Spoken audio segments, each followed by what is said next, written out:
kábíyèsí Olúwo sọ wípé èdè tá à ń sọ yìí tí gbogbo wa ń sọ lónìí pé òun lèdè Yorùbá àtijọ́ táwọn èèyàn ti ń sọ látijọ́. Ara èyí tí mo gbọ́ nìyẹn. Bẹ́ẹ̀ mo rò pé bí n bá ré kọjá tí mi ò sọ̀rọ̀ lórí ẹ̀ kò ní dáa tó. Rárá o, kì í ṣe èdè tá à ń sọ yìí lédè tí Yorùbá tí àwọn tó ń pè Yorùbá yìí ń sọ láyé àtijọ́. In fact láyé àtijọ́ ṣáájú ìgbà tí bàbá tí à ń pè ní Townsend tó bẹ̀rẹ̀ sí ní kọ ìwé ìròyìn ní 1859 lábẹ́òkúta kò sí èdè tá à ń sọ yìí. Kò sí. Èdè wo la wá ń sọ? Ó káàkùn ń sọ èdè ẹ̀ ni. Ẹ̀ka èdè tí wọ́n pè ní dialect. Kò sí èdè ẹyọ kan tá à ń sọ. Ìlú kọ̀ọ̀kan ló ní èdè rẹ̀. Ìlú kọ̀ọ̀kan ló ní èdè ẹ̀. Ṣùgbọ́n ohun tó pọ̀ wa ò wá tá à ń dọ̀jì tá à fẹ́ sọ mọ́ òun ni pé there is only one language tó jẹ́ àwọn elite náà ń sọ, òun náà ń pè lóhùn Ifẹ̀. Àwọn elite bí ìgbà tí òyìnbó ò tí pọ̀ táwọn èèyàn ò tí gbóyìnbó pọ̀ wọn bá àwọn tó wá kàwé yẹn bóyá àwọn tó wá sí yunifásitì gbàkan ló jẹ́ pé University of Ifẹ̀ ló wà no of Ibadan, University of Ibadan ẹgbẹ́ everybody ń gbà yẹn wá sí University of Ibadan ni. So ẹni tó ti wá kàwé tó wá láti Àkókó wá ka ìwé ní University of Ibadan àtẹni tó wá láti Ṣakí ṣe àpọ́n ti dọ̀rẹ́ gbogbo wọn ni wọ́n gbọ́ èdè tí wọ́n fi kọ́ wọn ní University of Ibadan. Bẹ́ẹ̀ àwọn aráàlú wọn lọ́hùn in short 99% wọn náà gbọ́ èyí tó wà ń bẹ̀. Ìyẹn ló máa wá fi sọ pé elite ni mí. The same system yẹn wà nífẹ̀ẹ́ láyé àtijọ́ attached to what they call Odifa. Àwọn yẹn ni wọ́n pè ní elite ńgbà yẹn, civilized people. Àwọn ni wọ́n jẹ́ ọ̀jọ̀gbọ́n ọ̀mọ̀ràn. Tó mú yín tí wọ́n bá ti wá sọ ìtàn, tí wọ́n bá ti wá wà ní ìlú wọn, tí wọ́n bá wá pàdé ara wọn pẹ̀lú àwọn tó ti lọ jọ kọ́ ohun tá à ń pè ní odù, ó ní bọ́n ṣe máa bára wọn sọ̀rọ̀ torí wọ́n jọ gbọ́ ohun èdè yẹn, ìyẹn ni wọ́n pè ní ohun, wọ́n pè lóhùn Ifẹ̀. Ló fi jẹ́ pé every damn ìlú tí wọ́n bá ti ní àwọn tó ń pè ní babaláwo ń gbà yẹn lọ́hùn ní àwọn babaláwo yẹn mọ̀ tó ń pè lódù ohun Ifẹ̀. So it's like bí ẹni tó kàwé tó wá gbọ́ English, so anywhere tó bá wà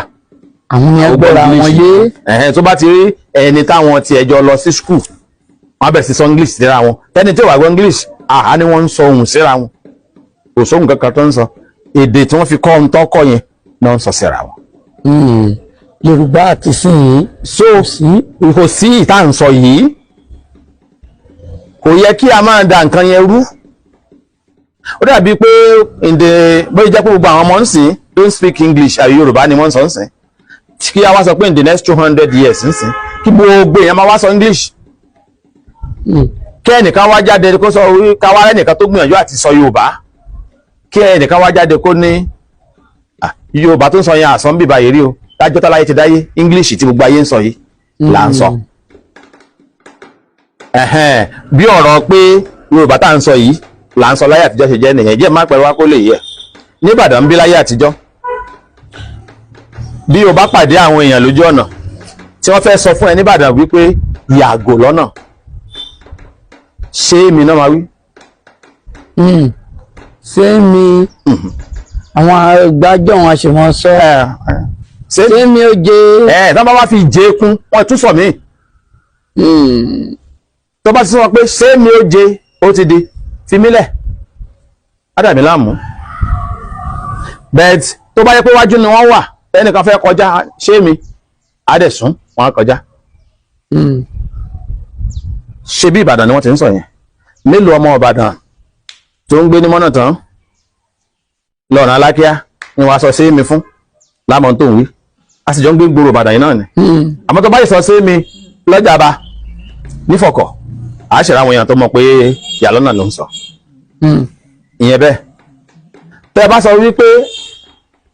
ẹ ó dàbọ̀ o láyé àtijọ́ ẹ̀rìá náà máa wí. Ẹ̀rìá. Yes. Ṣáàṣì sọ ẹ̀rìá ń sìn. ṣe bí Ìbàdàn yìí náà láti ń sọ ẹ̀rẹ̀ á ṣe bí Ọ̀yọ́ yìí náà láti ń sọ ẹ̀rẹ̀ á ṣe bí Òwu yìí náà láti sọ ẹ̀rẹ̀ á mélòó èèyàn ló wá mọ̀ tún mọ ẹ̀rẹ̀ à ń sìn ẹ̀rẹ̀ wá rè ní láti lọ padà ní wá so ẹ má pẹ́ o la máa wú sìn àbí kẹ́nìkan wá sọ pé ẹ má pẹ́ o yẹn la ti ń sọ nígbà táwọn èèyàn ń sọ ẹ̀rẹ̀ á nígboro Ìbàdàn bíi náà ti ń sọ mọ́ta wọn máa sọ pé èdè wo la ń sọ ń sìn àní Yorùbá Ìbàdàn so tí mo lè lọ àkórẹ́sì kí n wá sọ lójú wọn ẹ̀rẹ̀ á o bí o bá jẹ́ nítorí gbé Ìbàdàn rí á bí mi pé kí ni mò ń sọ bẹ̀tí n bá dẹ́ má pẹ́ ọ̀pọ̀lọpọ̀ ni wàá mọ̀ wípé àwọn òyìnbó mẹ́sàn-án ọ̀tọ̀ọ̀tọ̀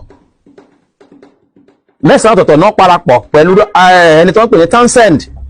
ní 1858 tí wọ́n jókòó tí wọ́n bẹ̀rẹ̀ sí ní mú un tá à ń sọ yìí tó ń so pọ̀ nígbà tó ń fẹ́ bẹ̀rẹ̀ sí kọ́lẹ̀ wọ́n mú un tá à ń pè ní Arabic way wọ́n fi kọ́ wọ́n ní ògbé Roman way wọ́n fi kọ́ wọ́n ní ògbé kọ́ tó padà sí English alphabet láti fi wá fọ́ọ̀mù abidi òyìnbó ló fọ́ọ̀mù abidi tá à ń sọ èdè yìí so ṣé wọn ní máa fi wá rẹ́rìn-ín ní wọ́n máa ń gbọ́ tí àwa ń sọ wípé èdè táwọn fọ́ọ̀mù káwọn lè máa lò ń kíláàsì ní ṣọ́ọ̀ṣì fún Sunday school fún kíláàsì wọ́n wá gbọ́ pé àwa Yorùbá nísìnyí wá jáde àwa sọ wípé èdè táwọn fọ́ọ̀mù yẹn gangan lè dé wa tá à ń sọ láti bẹ̀rẹ̀ tí nǹkan máa fi wá rẹ́rìn ni ìṣe ni mo ṣe ní ibi téèyàn bá mọ̀ ọ̀rọ̀ dé àbí mọ̀ ìtàn dé ló máa ń sọ torí tó bá jẹ́ pé iṣẹ́ èèyàn ni èèyàn mọ̀ wípé rárá o ọ̀rọ̀ yóò rí bẹ́ẹ̀ ìgbà tí Townsend ń kọ ìtàn ẹ̀ tó ń kọ ìwé ìròyìn ẹ̀ nígbà kan Ẹ̀gbá pọ́nbélé ló fi ń kọ wọ́n wá gbé wá bẹ̀ wọ́n fẹ́ wá tà á nìbàdàn nǹkan sọ ní gbogbo àwọn tó wà nìbàdàn àbí nígbà tí wọ́n bá kọ lígbà gómìnà ìpínlẹ̀ Ọ̀wọ̀ wí àwọn àbàdàn wọ̀dẹ̀ owó tó ń lè lígbò kí ni lígbò so bóyá wọ́n súnmọ́ Henry máa tó bá ti kọ abala kan ní Tẹ̀gbá kọ abala kan ní ọ̀nà míì tá a lè gbà èwo tún lọ́nà míì yẹn wọ́n tún jókòó ni wọ́n ṣe bẹ̀rẹ̀ sí ní fa àwọn ará Òwu tí wọ́n ń ṣe èdè tó súnmọ́ èyí tó tá à ń sọ yìí díẹ̀ dálẹ̀ tí wọ́n ní àwọn Òwu ló súnmọ́ díẹ̀ l'Abẹ́òkúta ń bẹ̀ gbogbo nǹkan náà kọ̀ọ̀kan l'Abẹ́òkúta náà ti ń kọ́ o nàdẹ́dà kò bú tó Ẹ̀gbá bá sọ pé báyìí ní ọ̀dọ̀ tiwa bó ṣe rí nìyí wọ́n bẹ̀rẹ̀ sí ní compare pẹ̀lú ara wọn díẹ̀ wọ́n bẹ̀rẹ̀ sí ní lò ó wọ́n á mú díẹ̀ nù Tẹ̀gbá wọ́n á mú díẹ̀ nù yìí tó Òwu mú wá wọ́n wá ń pa papọ̀ òun ló fọ̀mù Yorùbá tá à ń sọ lọ́wọ́lọ́wọ́ ni wọ́n ṣe sọ wípé àwọn Yorùbá wa tá à ń sọ was formed today so látijọ́ bí n bá ṣèdè Ọ̀yọ́ fún ẹ o ò lè gbọ́ ní tí mò ń wí mo ti fẹ́ nìkan lápẹẹrẹ bóyá bí ìjẹni àbíjarun tó ń bá mi sọ̀rọ̀ mo ní iná ran mi mo déná mọ́ gangi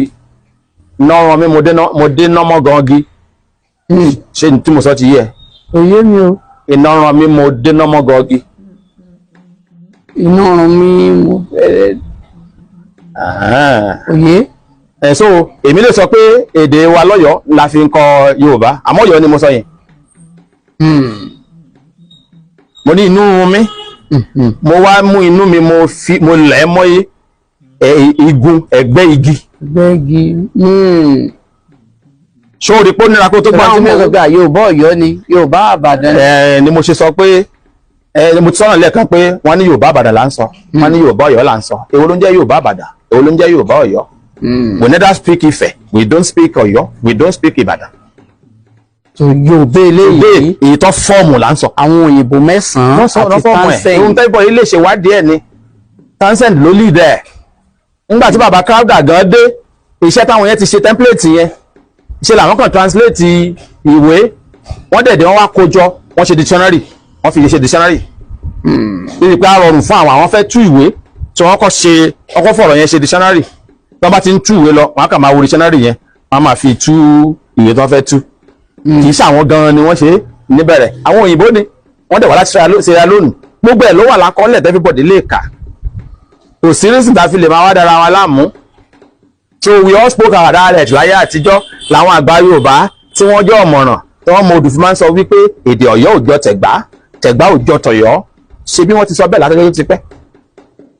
So on a general note ó yẹ kí n sọ ló yẹ kí n mẹ́nubà èdè tá à ń sọ ń sìn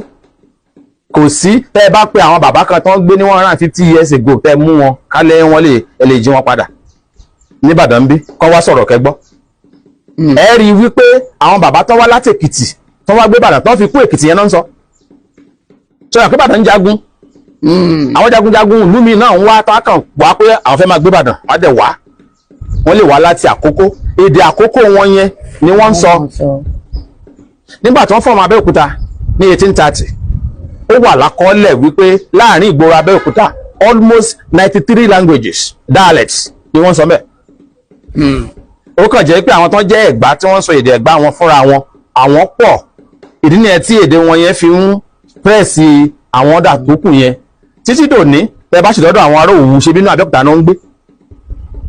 bó lè jẹ́ pé accent Ẹ̀gbá ni wọ́n fi ń padà sọ Òwu yẹn Òwu yẹn náà sì ń sọ wọn tí ì máa sọ tó ń pè ní Ẹ̀gbá. So on a normal to round it up kò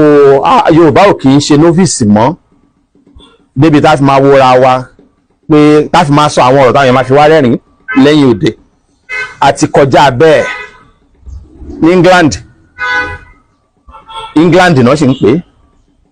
bó lè jẹ́ pé pàtì Britain ni èdè tí England dẹ̀ ń sọ English ni wọ́n ń pè é ifun nígbà tó jẹ́ pé òun ni gbogbo wọn sọ ní Scotland, Wales, Ireland, even America, Australia, ní Nigeria tàbí àti ẹyẹ ìjókòó yìí kí là ń pè dé English torí pé dé England ni but English yẹn English tó ń sọ ní 1530 sí 1580 nígbà tí Henry 18 wà láyé òun kọ́ ni wọ́n sọ ń sìn.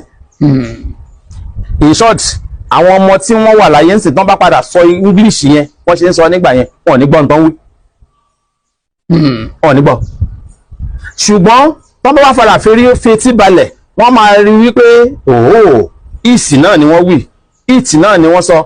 torí pé nínú èdè England àtijọ́ yẹn ni wọ́n ti tẹ́lẹ̀ this present English jáde wọ́n wá bọ́rọ̀ German díẹ̀ French díẹ̀ wọ́n wá kó papọ̀ sínú ẹ̀ èdè Dutch èdè àwọn Scotland Welsh wọ́n wá kó papọ̀ bẹ́ẹ̀ majorly ohun tó so papọ̀ yẹn Old English tongue yẹn òun ló so wọ́n papọ̀ and they continue calling it English. So látijọ́ old language wa wà tó jẹ́ pé ẹyọ kan ni tó jẹ́ pé ara ẹ̀ ní gbogbo àwọn dialect yẹn ló ti jáde ṣùgbọ́n torí wípé ọjọ́ ti pẹ́ là ṣe fẹ́ káwọn èèyàn máa bá wa sọ̀rọ̀ ń pa ẹ̀ mọ́ kò sì ṣe yọ dànù. In fact tó bá fẹ́ mọ ìtumọ̀ ọ̀pọ̀lọpọ̀ èdè Yorùbá tí mo sọ pé àmọ̀túmọ̀ yìí you must go back and learn that old tongue. Moment tó bá ti mọ̀ every other thing tí Yorùbá ti ń sọ anywhere wàá mọ̀túmọ̀ ẹ̀. Even kó gbé èdè wọn ìbá àjà Kòkó o ìbá àjà Kúrẹ́ o ìbá àjà Oǹdó o tó bá lo ọ̀rọ̀ ẹyọ kan tó bá ti gbọ́ ancient archaic Yorùbá word or language ẹ̀nà náà ń pè é iṣẹ́ tatantoto a máa ń sọ láyé ẹ̀nà because èdè is combining band n tó de nǹkan papọ̀ ni wọ́n ń pè lédè ṣùgbọ́n ìta ń sọ jáde which is our language ẹ̀nà ni wọ́n ń pè é ẹ̀nà yẹn dẹ̀ rèé ibì kan láti mú jáde.